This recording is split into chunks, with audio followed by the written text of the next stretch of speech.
you know, you've got people asking for advice sometimes. Maybe it's coming in the form of, can you help me? Or have you got advice you can give? And that's one of the areas that I would like people to, who do want advice from me specifically, to think about that a bit more, about, you know, what do you actually want?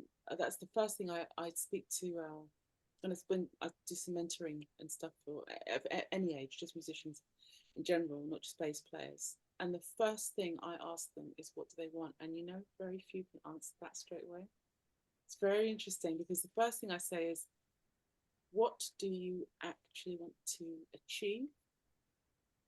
Not by any date or anything. What are you actually looking for? What do you really want? What does it look like? Does it, is it you with like a top paying gig touring the world? Is it you with an album out? Is it you with you know, a certain amount of recognition, or sales, or follower numbers, or making the best record you could have made? And then look at where the compromise has to happen. Maybe the best record you could make doesn't equate a huge following list. So which do you really want? Do you want the list, or do you want the great record? So then honing it down, right down to what's the actual core, because you can't have it all. If you want the great record, what does that entail? Oh, you really like atonal music, do you? Okay, well, I just got something to tell you about that.